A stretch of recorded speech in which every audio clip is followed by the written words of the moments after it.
So this is Martin Luther King Jr.'s second apartment when he lived in this neighborhood. The first one was at 170 Batoff Street, which isn't too far from here. But 170 Batoff Street, there's no signage that he ever lived in that apartment. Here, there is signage, which was dedicated January 15th, 1989. Just one problem. If it wasn't for the fact it was winter and these trees had shed, you wouldn't even be able to see the plaque.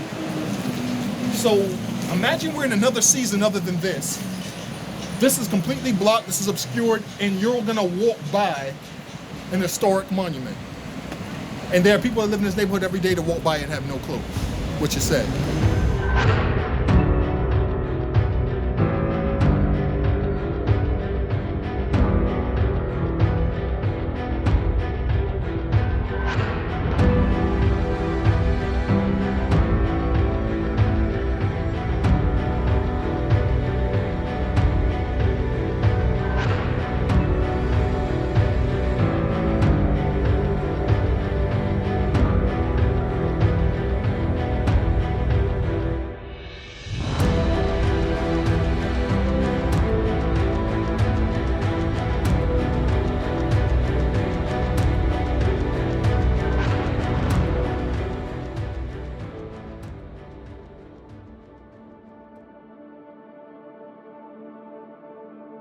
People talk about Black Boston. I never had a feeling of the Boston that we see on television and in film. I grew up in a Boston where it was blacks, Latinos, Asian kids, a lot of them from Chinatown, all living in the same area, all living in the same neighborhood, going to the same playgrounds, and like all experiencing things at the same time. So like my memories of growing up in Boston are great. Boston native. Grew up on 115 Moreland Street in Roxbury. Grew up in a very super dope creative household. My parents painted houses for a living, so when you talk about going to different neighborhoods and seeing how folks live and just like helping people to understand the importance of color in their home and how it tells their story, I grew up in that kind of household. I came to Boston winter of '72 to recruit students, minority students, to go to college. I remember as a kid, I lived in a community that there were so many Black-owned businesses and Black immigrant-owned businesses happening that were thriving. Most of my experiences growing up occurred on the second pew of 12th Baptist Church over in Roxbury. I spent pretty much every day of my life in the church, Monday through Friday in some program, Saturday at children's choir rehearsal, and Sundays, because it's a Baptist church, you know, from 8 a.m. until 3 p.m. or 4 p.m. In service and eating a lot of good food. Growing up in East Boston in 1961, being the first Black family to move into Maverick Street housing projects, on a Wednesday night, I was at dinner at one of my friend's house in East Boston. Then on Thursday evening, he threw a Molotov cocktail bomb into my home. One of my best friends firebombed me. And during that time, there were about 22 Black families that got firebombed out of East Boston while everything was going on around busing. Which was integrating students by taking students from one community and neighborhood to another community and neighborhood to go to school. And it wasn't well received by a good number of people in the city of Boston, so it was somewhat controversial. And being a high school teacher, that was very much part of the portfolio of what I had to deal with. Then one day we come outside and there's police on horses. And those horses are blocking folk from going into the neighborhoods because the protests about the schools were all around that community at the time. Then when I got at Maverick Station, there was a police officer there that greeted us, drove with us on the bus. We would ride up the street, and then we would walk up to the school. I was excited that there was a large number of Black students that were coming in from throughout the tunnel, Roxbury, Dorchester, Mattapan, to be students at East Boston High. We as college students were sort of in an incubator and away from that, but we as African-American students felt the brunt of what was going on in the city, because just as people felt a little disenfranchised in the city, we were also feeling that on campus. So it inspired us to protest. That's when I was able to meet people like Mel King and UB Jones and others who came to us and helped us think through not only what we wanted as outcomes, but what we saw for the future. And so these elders that included people like Alex Rodriguez, Byron Rushing, Frida Garcia, Jovita Fontanes would tell me everything that they had as far as their experiences about Hubie Jones and Jeep Jones and all these people who were responsible for at least making the city at that moment in time what it was for people of color. This is heartbreaking for me. As somebody who grew up in this neighborhood right down the block, 451 Mass Ave is actually the home of the NAACP in Boston. This was the Boston Roxbury South End branch of the NAACP building. There's no signage anywhere to let anybody know the importance of this building. A woman who lived across the street, Mary Evans, at 464 Mass Ave, actually bought this building where the NAACP building, the NAACP branch operated out of for years. Up through the late 80s, early 90s, this was an active part of the community. People walk by here all the time with no idea what it is because there's no plaque, no signage, nothing. And it's doubly bad because directly across the street we have the just recently raised Harriet Tubman House. So it just feels like erasure all across the board, you know? And it hurts my heart as somebody who actually grew up on this street. I used to live at 487 Mass Ave. And furthermore, you know, you think about the fact that Coretta Scott actually lived at 558 Mass Ave, which is another block down. And when you think about all the history that's lost simply because there's no signage and there's no importance placed on these like historical landmarks in a place where it's full of landmarks, but somehow this isn't important enough to acknowledge. And just thinking about like my community, the people, whether they came from islands or whether they came from up south with the history of slavery that brought their families from the south to the north. And what I found is that the people have made the difference. I think about Dudley Square, that is now Nubian Square, and I think about a Nubian Notion. I stopped in a Nubian Notion every single day.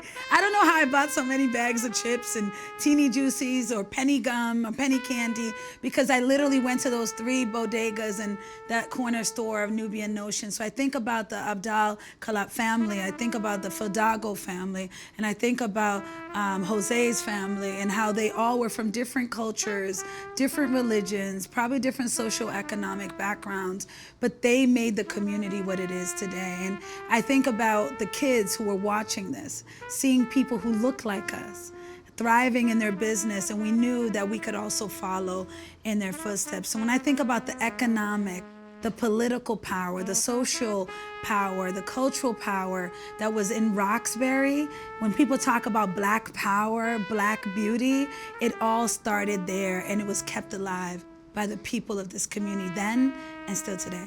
First of all, the success of the Black community is that Black people are still here. I mean, in Boston, there are so many, I know across the country there are all these barriers and these, systemic racism exists to eliminate Black people from this country. But in Boston, there's just that particular little type of thing that is way different than the rest of the country. And the fact that we, despite all of that, are still here, thriving, experiencing and creating joy, can't be accredited to one person, but the entire community. All the different types of Blackness, all the variations, the fact that there is not one type of Blackness here in Boston. You know, in other parts of the country, many Black people can attribute their heritage or their lineage to the formerly enslaved, brought from the shores of Western Africa, but here in Boston, there are so many immigrant populations, whether it be Haitian, Caribbean, Jamaicans, Africans, et cetera, and all of us, I think, helped make Boston what it is today, and so, and I think we recognize that here in the city. We're such a resilient people, and when someone tells us no, we're coming out swinging. I firmly believe that. You know, over the years, I watched so many artists, music, video, dance, fight so hard, not for other people to like them or to validate them, but just to ensure that our culture is preserved, period. And I can totally get behind that. I'm not an artist myself, but I'm all for advocating and supporting creative people, dope people. And with whatever resources I have, I will give of that to make sure that happens. Because I recall a time where Black Boston was that, where you didn't have to work as hard to show who you are. Your community believed you because they were already around. They know how you grew up. So those links, were kind of missing, but it's more so not proving to anyone else, but proving to ourselves, our own community, that we deserve to be here, we have to be here. When I look at Black Boston today, what inspires me is just the depth of incredible leadership. That we're seeing that we just didn't have many, many years ago. The talent was always here. Let's just be clear. The talent was here. The folks at that time, and in particular, a gentleman who to this day I revere as one of my idols and iconic figures in my life, Mel King, were the ones who basically gave us that sort of like sense of belonging, but purpose. And you had anybody from Reverend Michael Haynes, who did the same kind of thing through the work that he was doing. And so when you saw this collective group of elders, and I said elders because they were older than me, or they were my contemporaries, in many cases older, I said, there's a space for me here that I might be able to engage. Mel King literally wrote the book of Black Boston. It was like everybody had it. When he ran for mayor in 1983, it was one of the biggest moves anybody had made in the history of Boston. You have to keep in mind, Boston was founded in 1630, and he did this in 1983. So over 350 years of history. And this Black man from Boston decided, I'm going to run for mayor. And even bigger, he scared the hell out of Ray Flynn, to the point that after they had the initial runoff, it was way too close, where the white folks in Boston were like, hey, we gotta stop playing around and vote for Ray. This Negro almost took a role he wasn't supposed to have. You think of Mr. and Mrs. Snowden. Mr. Snowden used to terrorize me because he thought that I had got so, I had sort of gotten so developed by the college that you forget that community part that he knew was part of my family. And so he made sure that him and his wife, Mrs. Snowden, made sure that Dean Ellen Jackson, and who was running Operation Exodus, and you got to meet Mrs. Batson, Ruth Batson, who was just an incredible person in this community. Elma Lewis, one of the most unforgotten, I think, Black women of Boston, who migrated from a totally different country, came here and decided how she was going to do things her way, regardless of politics or what certain people may have thought of. Started her own school, her own museum, started a concert series that still lives on even after her death.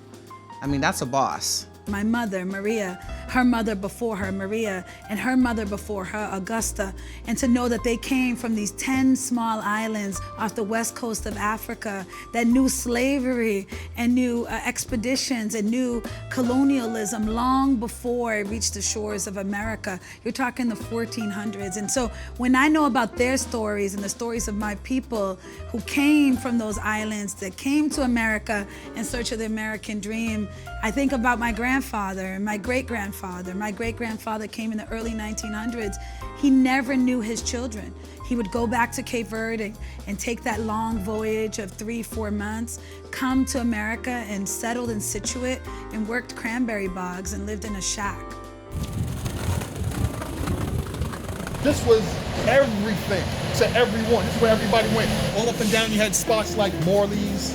You know, you had Little Dixie, Little Harlem, which is also known as Wally's Paradise at 428 before it moved across the street to where it is now. There were rooming houses. Eddie Levine had his rooming houses. You had the 409 Mass Ave, which was the musicians local, where all the jazz musicians used to hang out. After they moved it from being above Charlie's Sandwich Shop, which is not too far down on Columbus. All the economic power was right here in this neighborhood on this stretch, where they had 4 entertainment licenses, 4 liquor licenses. They had kitchens. And this is the last remaining jazz club from that era, Walters, which again moved across the street from 428 Mass Ave in 1979 to the spot it occupies right now at 427. And it's been here my entire life. Directly across the street at the corner of Mass and Columbus used to be the Hi-Hat Club. Hi-Hat Club was a restaurant, bar, venue, all-purpose. People used to record live radio shows there. They used to record albums there. Everybody used to come to this. They called it the smartest barbecue in America. On June 22nd, 1975, I had the opportunity to start a radio show on National Public Radio, WBR, 90.9 FM, called Con Salsa. I had told the station, look, I've got an idea for a bilingual program. I'm gonna call it Con Salsa. It's gonna be Afrocentric. So it's not gonna be playing folkloric music of Mexico and Latin America. It's gonna be Afrocentric, so the music is gonna be Afro-Latina, and it's gonna bridge that is what is jazz, as it's gonna bridge that which is R&B and soul, because they come from the same place. I think about hip hop and the merengue and the bachata and the funana all mixing into one. And every time you walked a block, it was like a car with a booming system. And you would know all the words, even though you culturally weren't Latino or maybe you weren't Cape Verdean, but these sounds were so familiar. And childhood was so vibrant to me.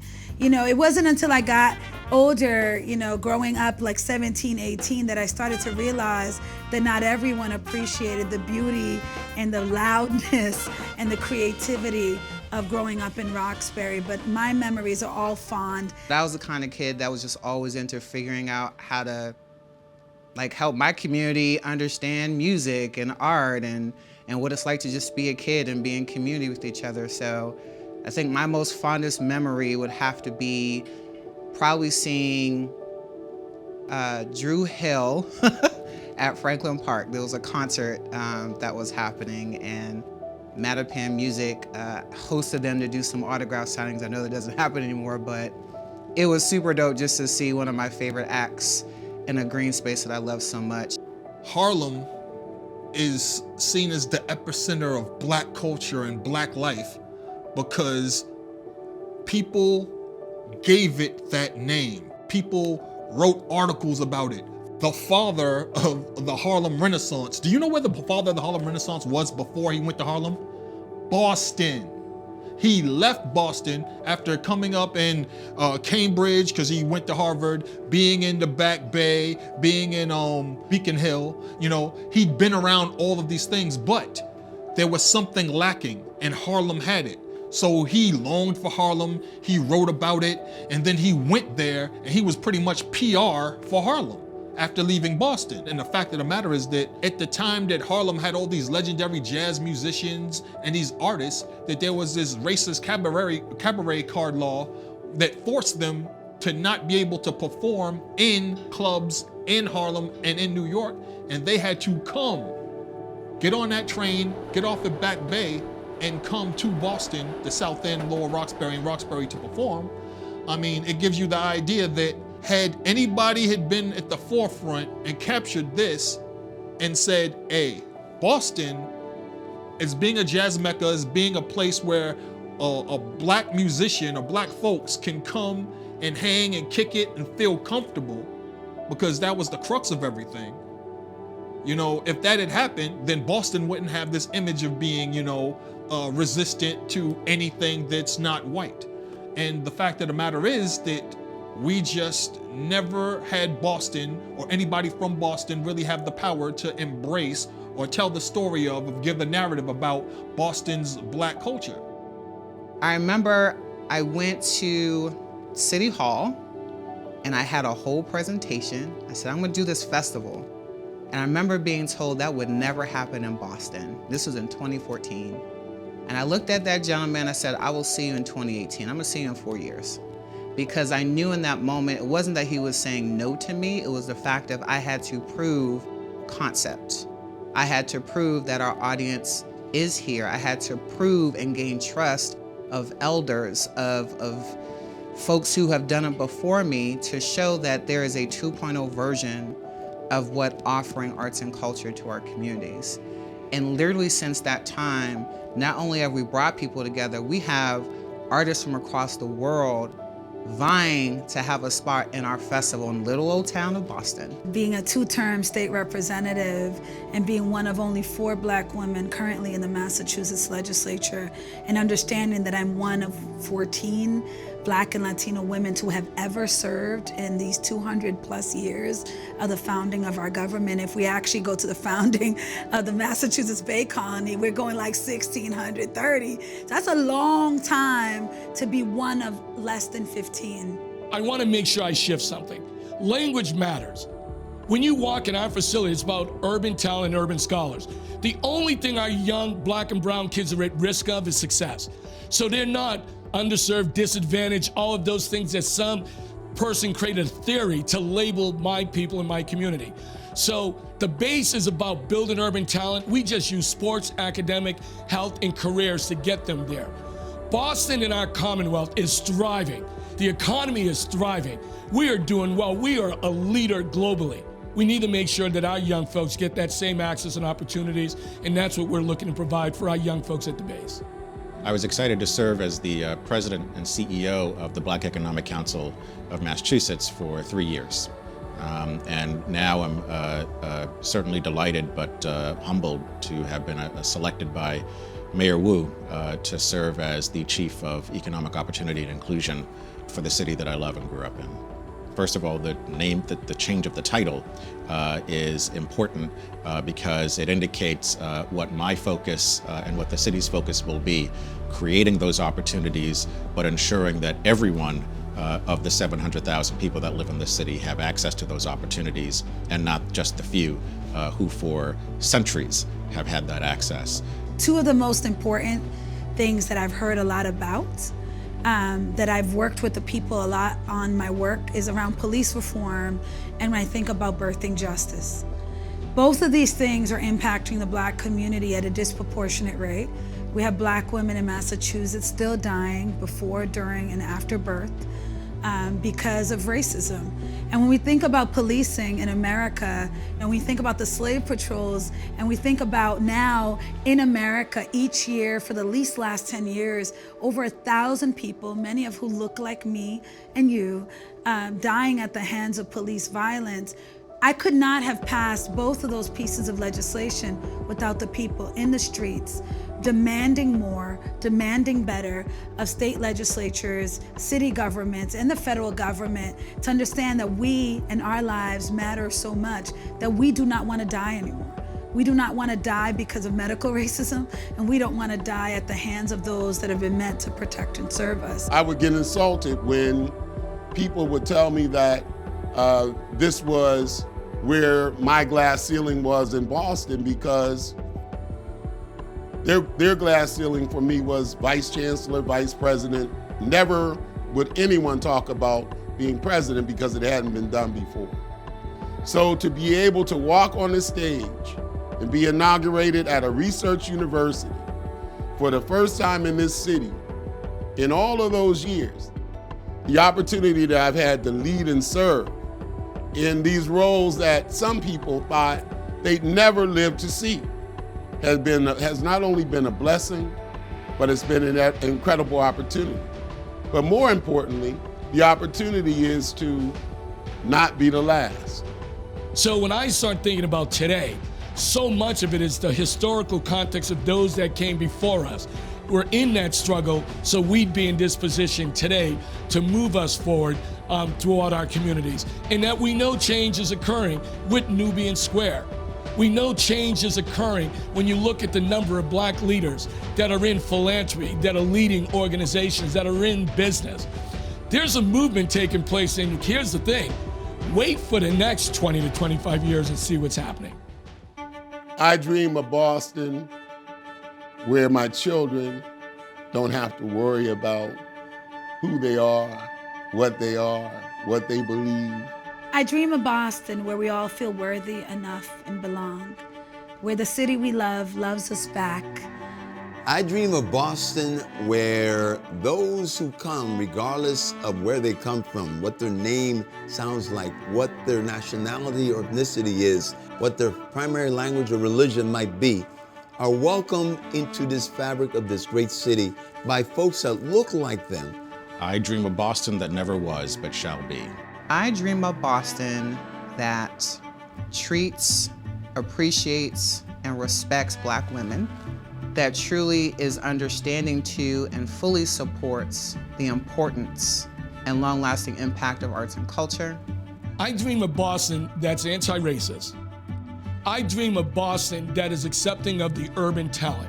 I want Boston to be the leader, the best, the first, and the innovator in urban success.